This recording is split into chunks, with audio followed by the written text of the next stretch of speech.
Hi students, I'm here today to share a quick video with you about hooks before we actually get started on your hooks worksheet.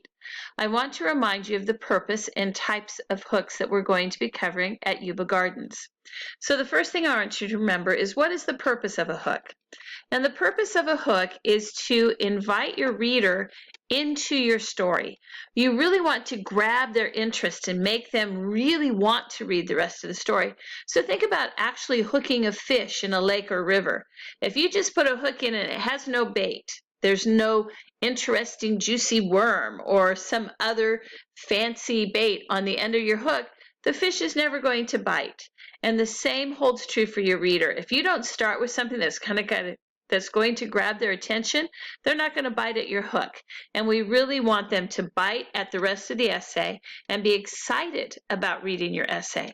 The first kind of hook that you can use is an emotional appeal. In an emotional appeal, you want to use very emotionally charged words. You want to really try and grab them through the heartstrings. Share some image or some thought that really makes people either laugh or sad or really tugs at their emotions in some way or another. So for example, I once had a dog until he grew old and died. Knowing a pet dies grabs at our emotions and is going to make a connection with the reader that will then carry them through the essay. The second possibility is a series of questions. Do not ask simple questions. Don't ask things like, do you like basketball? Or have you ever owned a dog? Those don't provoke any thinking. You want them to answer questions that they don't have a quick and easy answer to. So, did you know adoption saves animals' lives? Would you consider adopting a dog from a shelter? These aren't simple yes and no answers, and so they're going to be much more engaging for your reader and get them thinking about your topic for your essay before you even begin. Your third possibility is an anecdote. An anecdote is a short story, usually personal, that is relevant to the essay. So if I were going to write about dogs, I would absolutely share about my family dog when I was growing up. His name was Smokey, and I loved that dog. He was so clever and so much fun to have. He was like a best friend. And so I would start with, I had a dog named Smokey when I was a child. We were the best of friends. We played tag together. He stole my chocolate chip cookies, and we went out on the road all the time and had many adventures. So I would want to start with the story of me and my dog Smokey. Your last possibility is to give some sort of statistic, fact, or quote. Now this can be difficult because it can be very, very dry. You don't want to provide some statistic or fact that is well known to everybody or that doesn't engage their interest. You want to choose something that's startling, something that's interesting, like, did you know there's a cat walking behind me on the screen? No. There are 89.7 million pet dogs in the U.S. as of 2017. That's a lot, and maybe people didn't realize that. So you want something that's really going to grab their interest and make them go, wow, I didn't know that. So here are some examples from movies on ways that they grabbed your interest really rapidly.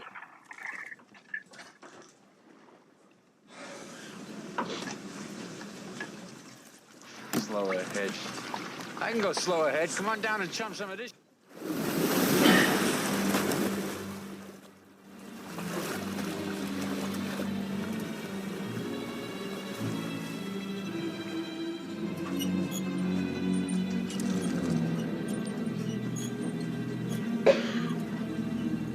You're gonna need a bigger boat.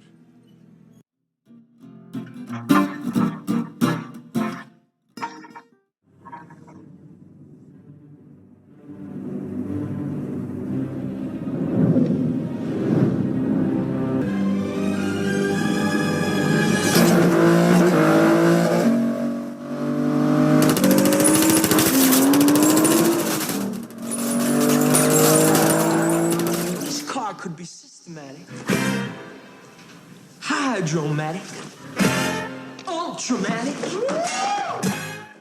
Why could be grease lightning? Grease lightning. We'll get some overhead lifters and 4-barrel quads, oh yeah.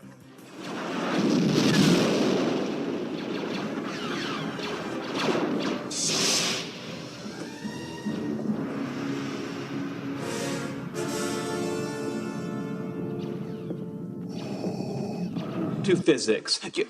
What is physics? Physics comes from the ancient Greek word physika. It's at this point that you'll want to start taking notes. Physika means the science of natural things, and it is there in ancient Greece that our story begins. Ancient Greece? Hush, if you have questions, raise your hand. He took him with his foot, and he kicked him. That's what he did. Someone punted him? No, wait, let me say something. Let me say something. What?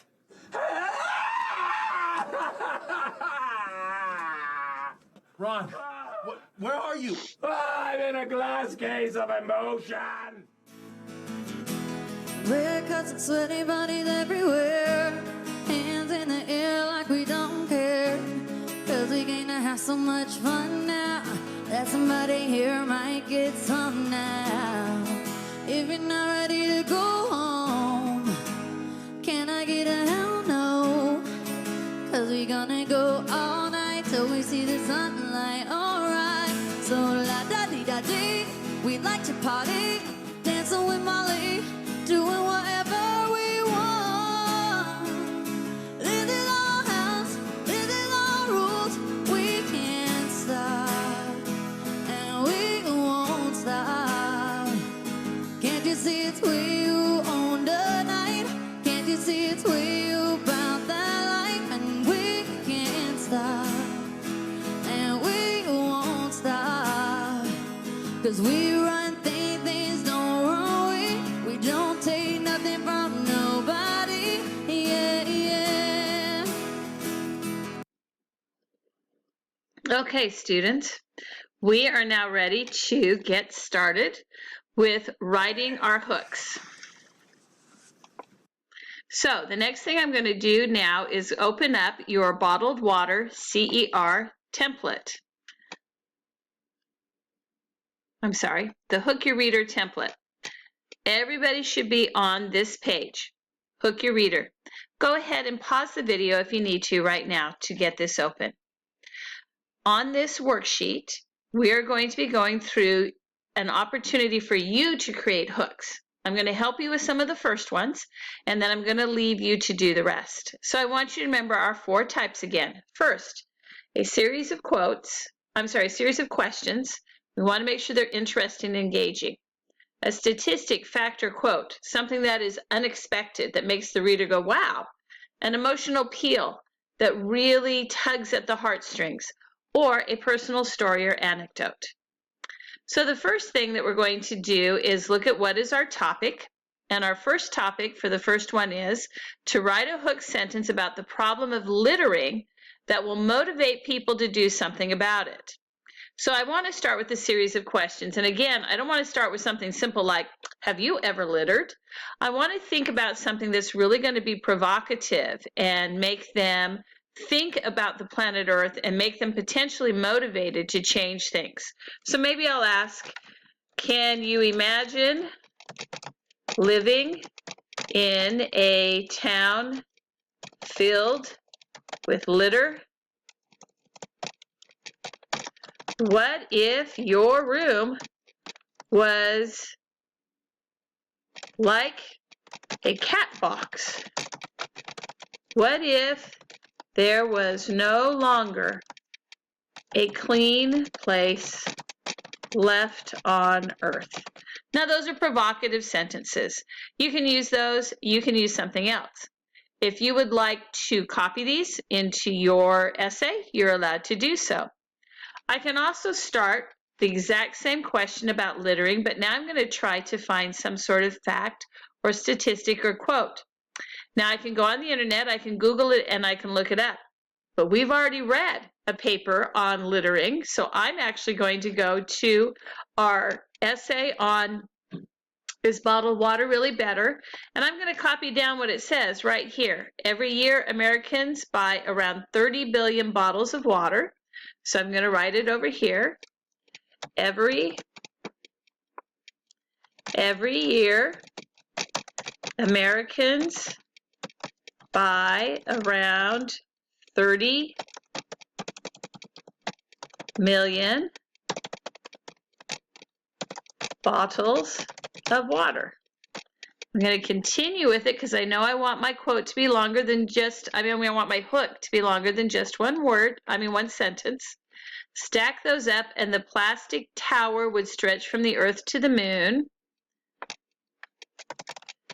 Stack those up and the plastic tower would stretch from the earth to the moon 13 times. Now that's a startling thought. And it gives somebody, again, almost an emotional response as well as they think of that stack of litter going all the way to the moon. I might start with an emotional appeal. So I could do something like Bidwell Park is now flooded with hypodermic needles, trash, and human waste. The once beautiful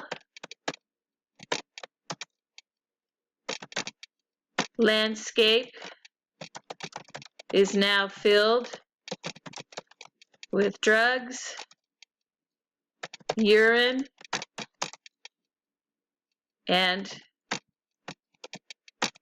McDonald's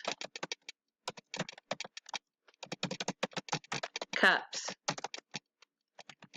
The flowers can't bloom, and the people can't enjoy the nature that used to be available to them. So again, I'm going to try and throw something in there like the hypodermic needles, the trash, the human waste, the urine, the drugs. I'm going to try and make it something that's quite emotional. So I've given you examples of how to write these. Everything should be at least 3 sentences long in each box. You're now going to do your own. There are several to do. You may you have with you the topics, and then you do the different kinds of hooks that they're asking you to do. So for example, topic number 2 is to write about the best place to go on vacation. What series of questions would you ask about vacation places? The next one is to pick a job you're interested in doing, any job, and write a hook about that. So if you want to be a hairdresser, you could write some fact or statistic about hairdressing. If you want to be a lawyer, you could write a fact or statistic about being a lawyer. Number 4, write a hook sentence highlighting the importance of exercise in people's life, using a personal anecdote or maybe some anecdote about someone in your family. Number 5, what is your favorite type of weather? So get somebody excited about thunderstorms or about a beautiful summer breeze. Use some fact or statistic or quote about the weather. Topic number 6, you can choose a sport or activity that you're interested in. Again, any sport or activity. It could be tennis, it could be skiing, it could be basketball. Topic 7, you're going to write a hook sentence highlighting the importance of having music classes in school.